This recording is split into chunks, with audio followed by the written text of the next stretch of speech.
Welcome to Changing the Sales Game on webtalkradio.com. Thanks for joining us this week.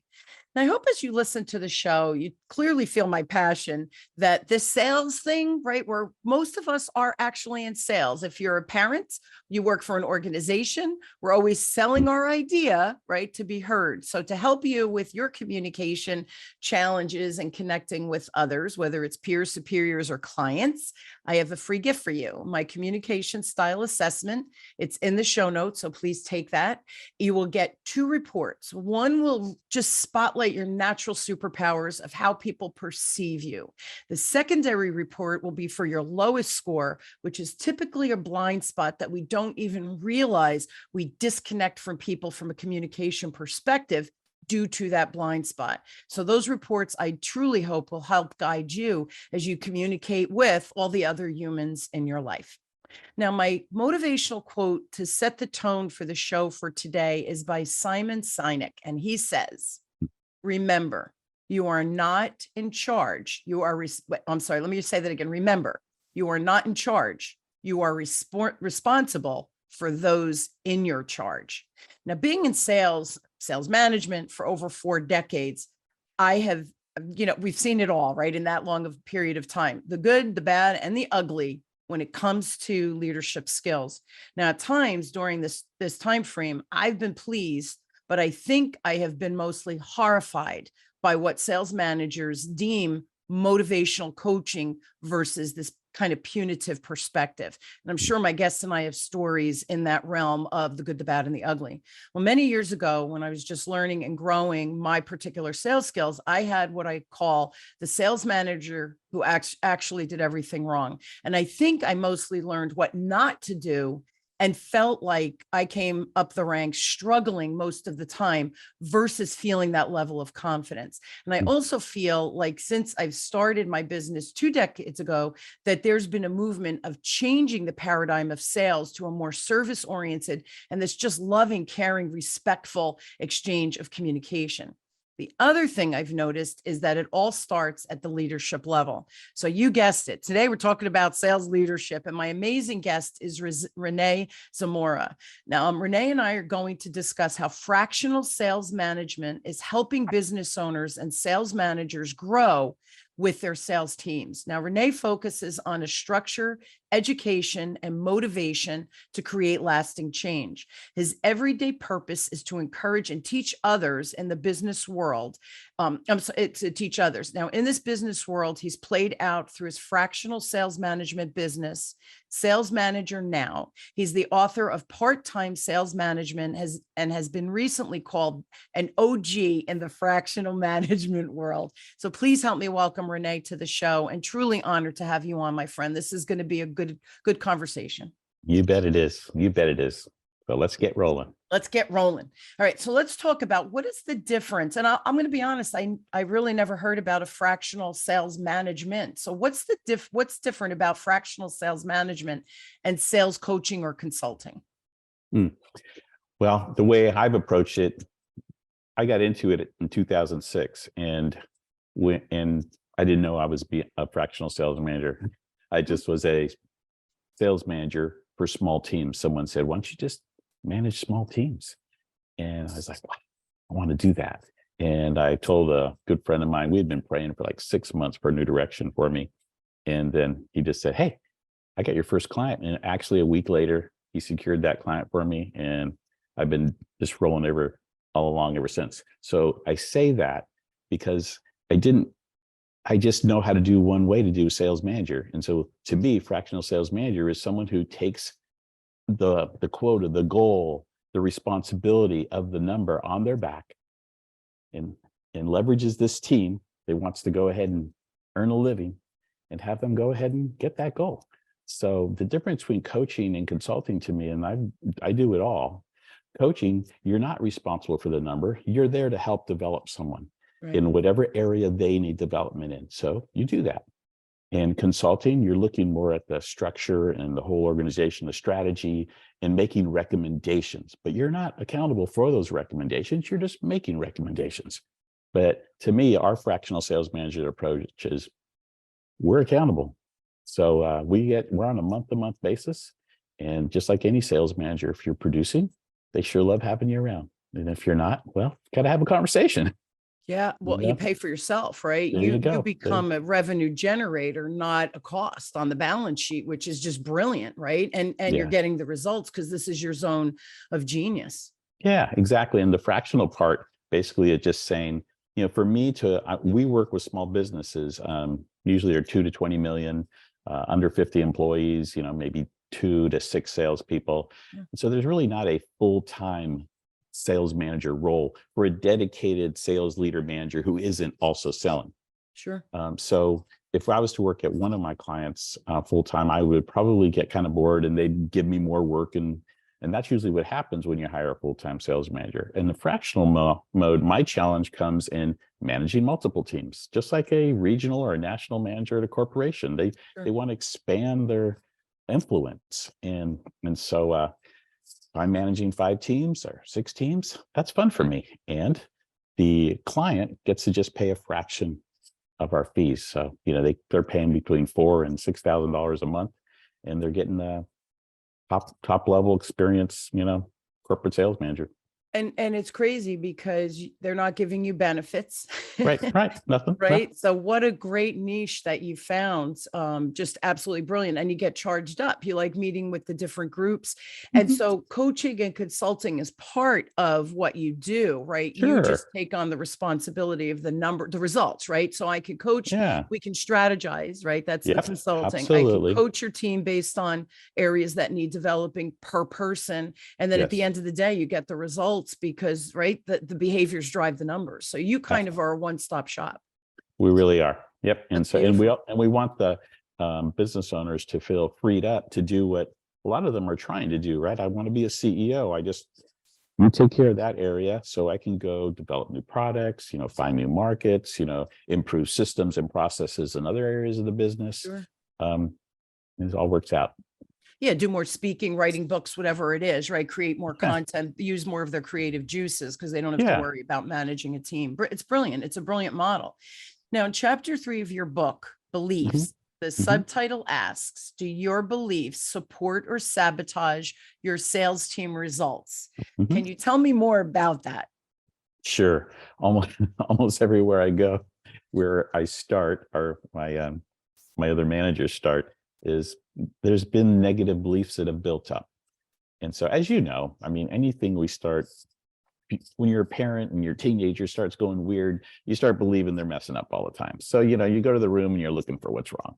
And, when they head out, you're looking for what's wrong. And so your beliefs, I will kind of sabotage the relationship. In sales, if you're not hitting goals because of a lot of things that aren't in place, and you don't know what should be in place, Right. then as an owner, you're just looking at that salesperson. They're just not getting their job done, And so you start getting the belief about hard to find salespeople. Salespeople are lazy. They're just in it for the money. Whatever those things, I call them negative beliefs. And when I say a negative belief, it's a belief that's working against what your goals are. Yes. Okay. And so that's a sabotage. And so salespeople know it, they could feel it. It doesn't have to be toxic or heavy or bad. And this owner could still care about the people, but you can care about someone and also have negative beliefs that work against them because you're not supporting them or listening the same way. And I'd like to give you one example on that is, Sure. Salespeople are, as you know, they're very demonstrative. They'll exaggerate. They want to take care of customers. The good ones want to take care of customers. And if they're not being heard, they persist and get louder internally. Yeah. And it seems like they're a problem internally, but really if just like anyone else, when someone starts getting loud and persistent, okay, wait a minute, what are you saying? We're not hearing them. And when we start listening, because we have these other beliefs that they're just, whatever, we don't like it. So if we start listening, and it's really like we'll find systemic problems more than just a customer problem. And so that's what we do. Okay, tell me what the issue is. What's the problem? Okay, does it happen with other customers too? Okay, well, let's fix this, but let's go to our meeting and talk about how we can fix the systemic problem so we're not dealing with it. So the more we do that, then there's less of that fire drill stuff going on. Well, Well, I think humans, we want to be seen, heard, and understood. And so if my sales manager is just like, well, go make more calls instead of understanding that I'm struggling on the phone because of, I don't know, fill in the blank, right? Yes, right. I'm getting sidetracked, so I'm not making my 20 phone calls a day, whatever it is. Sure. Instead of finding out the root cause, we're like, well, go just make more phone calls, fit it in, do your time management. It's But we're easy. not, it's easy because it's easy for me. That doesn't mean it's easy for the person that I'm coaching or that I'm managing. So Yes. yeah, I totally get that disconnect. And humans, we want to be seen, heard, and understood. So when we're not, like a child, right? We get Right. louder and louder and louder, stamp our feet until you have to stop and listen to me. And that's so unproductive. Plus, Yeah. it's just negative energy exchange, which is not where we want to go, right? Exactly. Yeah. So we're always trying to have our treat the salespeople like adults, have them treat us like adults, and we're all in it for the same thing. We want to, I mean, if you get the right people, we're really just all working towards the same goal. So let's approach it with that belief. And if someone's off track there, well, that's easy to see. The interesting question that just popped into my head, Rene. So, before you said sometimes we think salespeople are in it just for the money. Mm-hmm. And I know that the organizations that hire me, money isn't the driver for their sales teams. Obviously we do. We work because we have to make a living, right? In sales, we can usually make quite a nice living, right? Yeah, So for sure. that's the piece of the puzzle. And that's why we choose that. But really, the driving factor or the motivation for these salespeople is to serve their client and truly make a difference in their life. Are you finding that now I know 40 years ago, that was not the case. Well, let me just rephrase that. Predominantly was not the case. Maybe 50% of the time you found people like me who were truly there to serve. It was intuitive for me. And I knew I could be successful doing it because it felt right. Then there was the other 50% that were transactional and very much money driven. Have you seen in your career a shift from the money chasing versus more of the service chasing? I'm just curious. Yeah. And I'm just trying to explore that. My initial thoughts were, I mean, we're just humans. And I think that naturally, I mean, there's so many research reports that show that people aren't in it for the money, that they really want a good place to work. They want to feel supported. They want to be part of something bigger, just even a little bit. And so I don't know that it's really changed that much. We just might be a little bit more sensitive to, we finally heard the message, really regarding that. Yeah. Or now it's okay to come from this place of service versus those hardcore, those sales meetings that I was part of, 40 years ago. I think it's a little softer now because we realize, we lead through people, right? We have to change behavior to get the numbers where before, I know my sales manager that I described the onset of the show, he should not have been managing anybody. It was horrifying how he yelled at me and the punitive. And, I could give you one quick example. I was a kid, I was in my 20s, Rene, and I came in and I had met a business owner and we just really hit it off. We understood each other. And as I explored, he needed about $1 million of life insurance. Now this is back in the 80s. Okay. And I came in, now I had never sold $1 million life policy. Like this was big. And my manager, I came in and I was so excited to share it with him, right? Being a proud peacock. And he goes, why didn't you sell $2 million?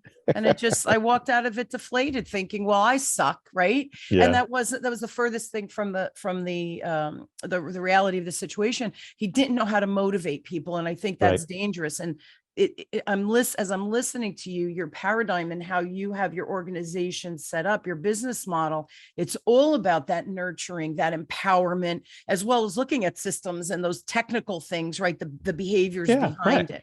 Yeah, which I think it has to go hands in hand. There's something else I think that contributes to the service-minded selling, and that is how when we started selling, we were the information source, and we all know now they don't need us for most information to make a decision. They'll use salespeople to make that final decision, to confirm what they believe is the right decision. And so, you can't come in, and you don't get to come in early and lead the discussion and exploration process like you used to. You have to make a good impression. If you make a bad impression, it's easy, like, all right, get out of here, I'm going to go search something.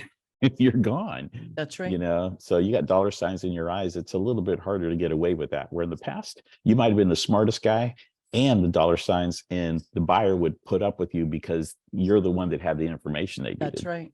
Yeah, Yeah. Google it, right? We Yeah. really don't need that. Yeah, that Yeah. I didn't even think of that. That's a really, really good point of the shift. And with technology now, it just gets exponentially better for us and easier for us to find information. And then Yeah. it's like, okay, I think I understand. Now I know what questions to ask, and now I'm ready to meet with the salesperson. So I've done a little bit of my own education prior to meeting that person. I never even put that in that context, but that makes so much sense. Do you find with the folks you work with, the teams you work with, are the salespeople, do they like having accountability and the environment that you're building where you're holding them accountable because Sure. you're on the hot seat for the numbers, right? Right. Absolutely, they love it because it's not punitive. It's just their job. It's like what I try to make it so simple for salespeople. It's like, someone over here in accounting, their job is to make sure everything gets in the bank and gets to the vendors and the reporting, and you get your paycheck. That's their job. Okay. Customer service, they answer those phones, they fix those problems. Sales, what they're counting on us to do is this revenue number. So all this happens. That's our job. Our job isn't make calls, have meetings. That's just gets us to the result. But the result is get the sales. And it's not rocket science. And if you're in for that, let's go. But that's our job. And so ultimately, just like if you don't get your paycheck, you're not going to be going like, oh, but you entered it in the system though. Okay, good job. You entered it, but I never got my paycheck. That's not going to be okay. It's all about the result. It's all about the Right? result. So And so give me the bottom line. yeah, and I think that's the usually when we come into a client, that's the one piece that everyone knows they want, but there's just something, there's a breakdown in the communication. When I look at job descriptions, they rarely say your primary responsibility is to meet the sales, goal objective of the company. That's usually missing. It's kind of like take care of customers, find new customers, things like it's always a little softer than just put it out there. Give me the results. Matter of fact, and so anyway, that's on that. My mind just took off to another place. Well, the other thing too, with the accountability, and I know, like, even when my kids were little, before we'd be in the car, we'd go into someone's home and I'd say, what am I going to say? And they go, we know best behavior. I go, that's right. What does that mean? And then, I want you make sure you say please and thank you, play nice, share, whatever, depending on the age. And then we'd go and they would look over at me, Rene, if they were thinking about doing something they knew they shouldn't have been doing, they would look over. All I would have to do is shake my head. No, like, don't even think about it. And they would walk away. It's accountability, but it's clear expectations.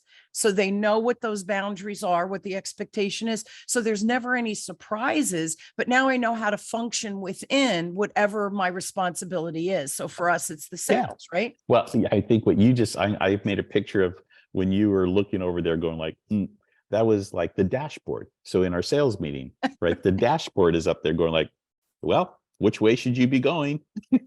What should you be doing? So basically set the expectation, make sure you have all your data right, and have good discipline with your people putting in the right information. Then all you got to do is put the mirror up. They're not looking at other people's, they're looking at theirs. And it's basically a simple question. Great. All right. What are your goals and what are your commitments this week? Based on where you're at, where you need to be, what are you doing? That's right. There's the accountability. Especially if they know what to do. Now, part of your responsibility when you come into a company, though, is if someone is struggling, we all hit right? We all hit bad spots, right? We're they're green. They're still learning. Yeah. Sure. So you come in and that's where the coaching, then you can overlay the coaching, you as that sales manager for that organization. So I love it. I think, again, brilliant business model, my friend. I'm loving it. Rene, what are the 5 areas you suggest a sales leader focus on to build this type of accountable environment, which obviously will ultimately improve the sales results? Well, you teed me up for my book. Okay. So my 5 areas, belief, you have to believe in your people, give them the benefit of the doubt. That does not mean excuse them for poor performance or poor behavior. Yes. It just means that, but you have to give them the benefit of the doubt. Look for what they're doing right first and then correct. That's belief. Set clear expectation. You mentioned that a few times. You know, if you don't have expectation, you can't have accountability. And then number 3 is have an accountable environment. And what I mean by that is, you know, where people do, if they know their expectation and they know it's going to be brought up on a consistent basis, there's accountability with everybody, and not just accountability for their own goal. We like to create a team accountability. So you're over your goal, but the team isn't there. We haven't won the game yet. So keep going, because one month you're going to be down and the other guy needs to pick you up. And so we look at both those.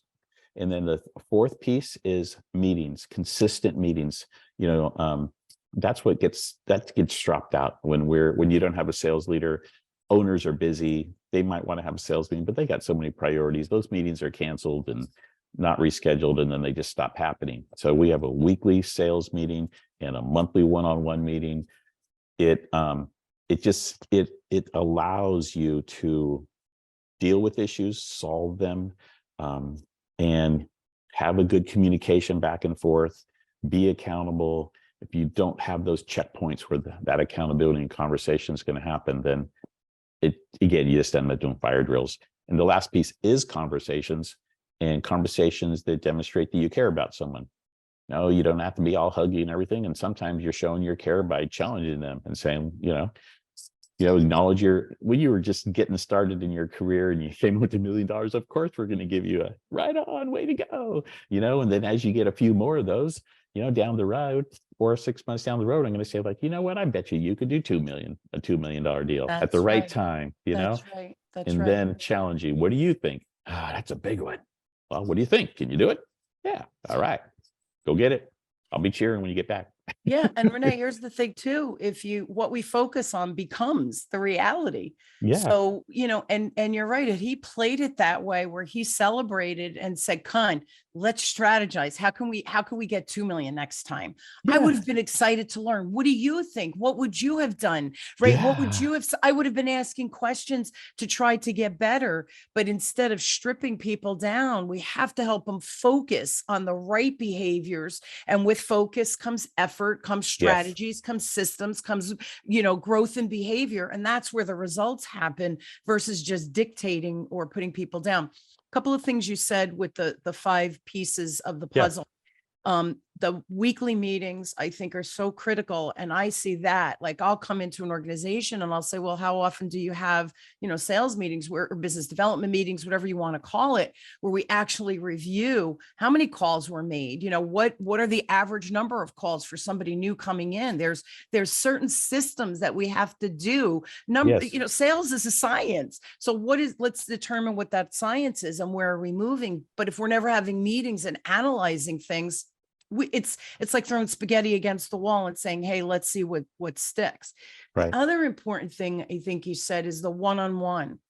And often I go into organizations and they go, well, can't we do the one-on-one quarterly? I'm like, no, because if you say, Connie, I want you to develop the skill and practice it, and we talk about strategy, like, okay, yeah, I could do that. But you're not going to monitor it or address it for another 3 months. Yeah. I'm not going to start it till the week before.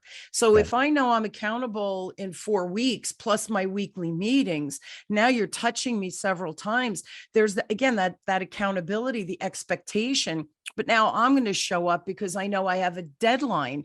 Humans, we need deadlines with things. Right. We also need that strategic plan in place. So I know what's expected of me what my deadlines are, et cetera. Yeah. Also, the one-on-one, I think, allows for that being seen, heard, and understood, so that, Rene, I know if I'm going to meet with you next week for our one-on-one and I'm struggling with something, I might send you an email to say, look, I didn't have the best month. Here's where I'm floundering. I'm not really sure what I'm missing. Can we focus on that next week when we chat? But by you meeting with me monthly, we've opened that level of communication for me to feel confident to say, can you help me with this? I don't know what's going wrong, right? Absolutely. And you want that open communication. And you also want people to get empowered through the process. And so you mentioned earlier that, part of one of my mantras is structure and motivation for education, structure, motivation for lasting change. And so when we put an individual sales plan for each salesperson. So that's what we use in our one-on-ones, and it has other KPIs, and they some of them are going to be the same one for everyone, and then there's going to be a few difference. Maybe the big dog has been there for 10 years. They need to focus on some larger accounts or getting better referral system going. So they're going to have some different objectives, and there's going to be improvements. And I always build in what they believe are their key strategies, how they'll approach their role. And so those things allow us to just say, okay, are you doing this? Are you doing that? Are you doing that? It's not a metric. It's more of a approach, a value. But what I wanted to say about this is, so we do these one-on-ones, and these are new to a lot of salespeople, especially in a small business. It's not corporate, they have those things built. And so they learn, my objective is I want you to learn how to manage your business. Okay, I don't want you to be dependent on me to say, all right, what do you think you should do? By the end of that, usually it takes about a year for them to really embrace it. I remember one of my reps sending me something going like, wow, as we were redoing our plans this year, it's like, I think I'm getting what this really helps me. But you can't be impatient because this isn't what I live in that world. I'm a strategist, planner. I do that all the time. But a younger salesperson who's never built an individual sales plan, they're not going to see the whole value. Once that chart starts growing, they start seeing trends, and we talk about trends and what they should do, they could start looking at their business differently besides do this, do that. And so anyways, it's fun to watch them grow, and hopefully we transfer a tool that they will always want to use in their career. It's interesting because, part of your model is that education piece, which I think sometimes sales leaders were not sure how to do the education piece, right? Because of our own inner dialogue or whatever it might be, or how we came up through the ranks.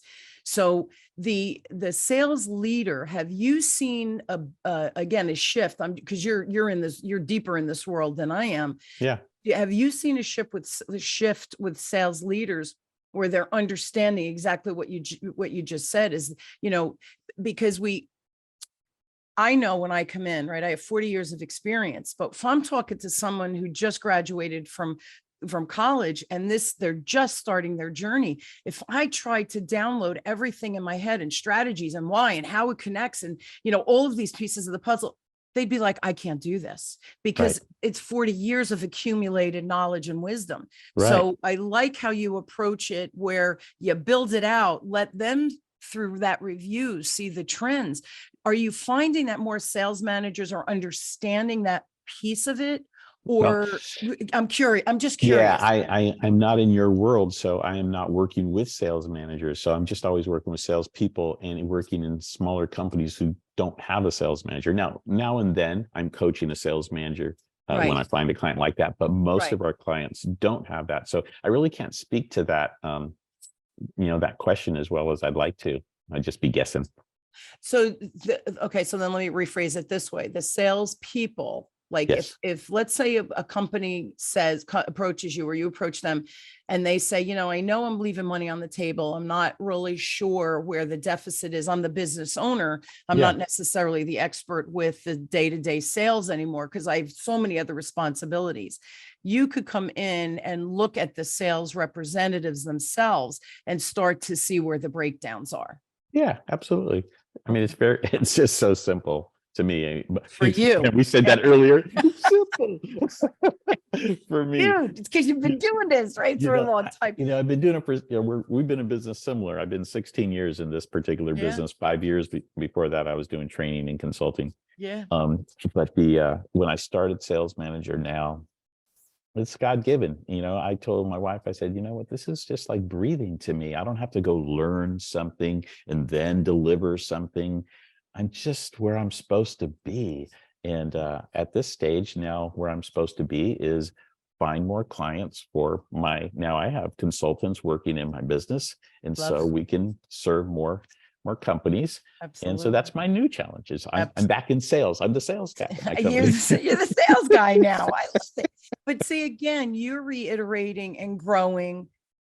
Just your business grows. Our businesses go through the different evolutions, just like a new salesperson, goes through that evolutionary process too. It does. we're almost out of time, but I do have one more question. From your Sure. experience, what do you see is holding business owners back from growing through their sales team? So this might be a good trigger to help you generate new business. So the business owners that are listening, is there something that you can kind of pinpoint for them? So to say, oh gosh, I really do need Rene, or I need, to speak with him. Either do it something yourself or use our people. Absolutely. I think it starts with that belief. If you're, I've had a business owner who has a hard time hiring a salesperson because we discovered this over lunch. Every time he'd go, he would, and rather than putting an ad and receiving resumes, because he was so hesitant, because he didn't think there was honest salespeople out there, he would just look at Indeed and he would find all the resumes where people jumped around too soon. And then he was telling me at lunch, Rene, all I do is see these resumes. I said, all you're doing is looking for who you shouldn't hire. You're just continuing to reinforce your belief, because you don't know the world I live in. Every company I go to, if it's a decent company, you don't have to be stellar. You just have a good product or service, a reputation that people respect. Yeah. And there's going to be people, and you have a decent, treat people with respect.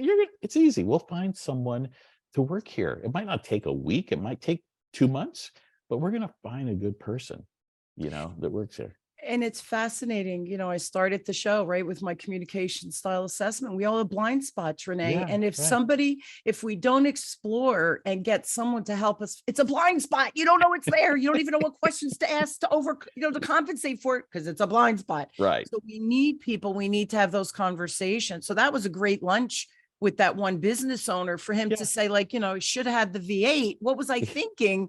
Right. I'm bringing into my world that exactly which I don't want, because I'm that's what I'm blocking. focused on. Yeah, Absolutely. So I would say for the owners that rather than trying to get someone to implement the ideas you have that you haven't been able to implement effectively, bring in someone like us to just listen and understand what's going on. Because like you said it perfectly. There's probably blind spots that you aren't seeing, and you keep trying to do this other, put the foot on the gas and the foot on the brake. You don't know that your foot's on the brake.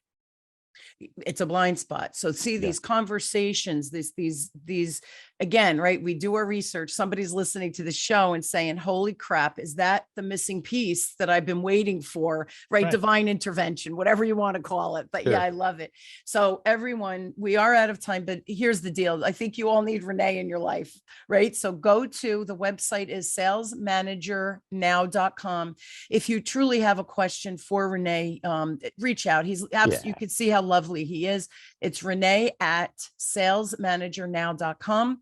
And he also has a free gift. Can you just talk about that? And I'll put the link. Sure. I'll put all the links in the show notes, but talk about Sure. the free gift for me, please. Yeah, sure. If you just want to go to the website, there's a sales management guide, and it'll give you a lot of the things that we've just been talking about in a small package, 7-8 pages, but some of the principles that we talk about. If you want to do this on your own and sharpen up your sales management skills, or something to evaluate your sales manager with, it's called a sales management guide, and we'll send you the link.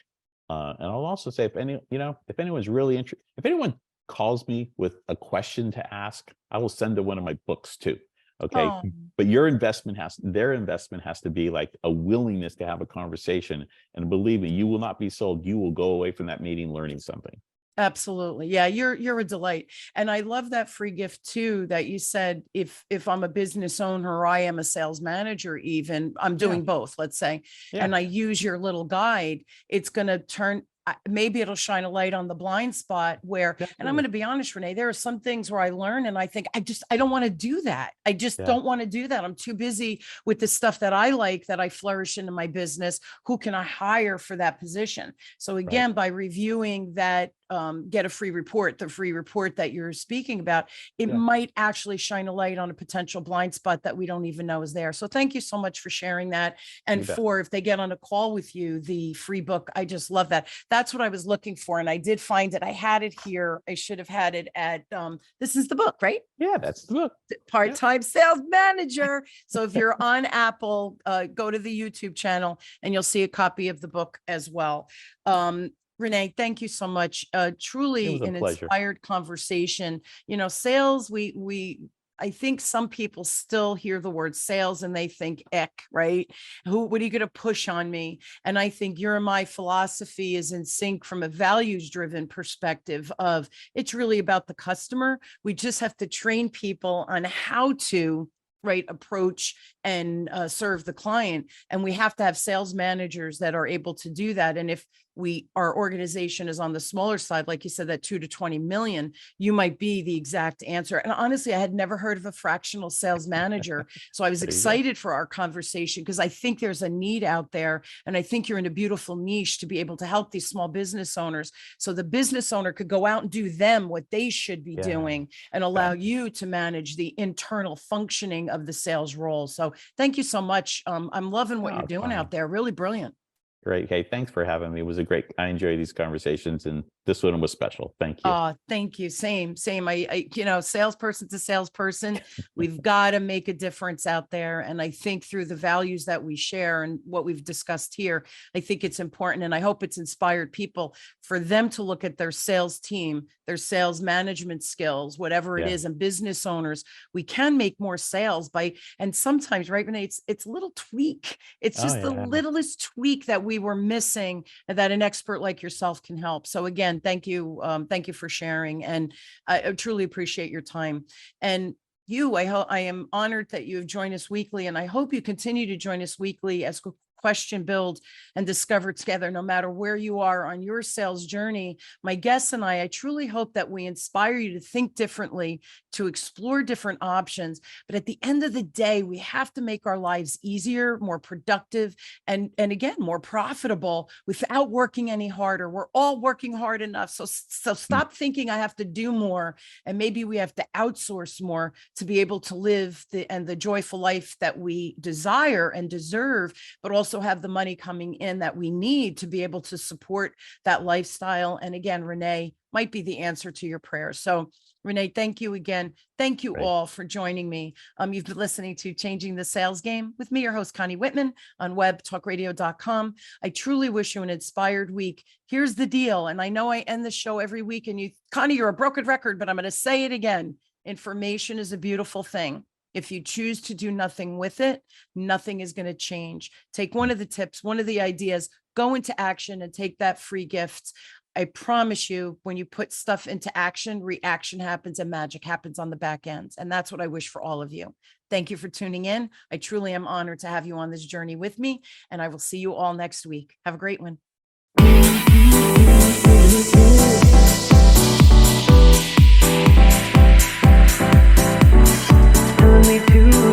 Taking a chance.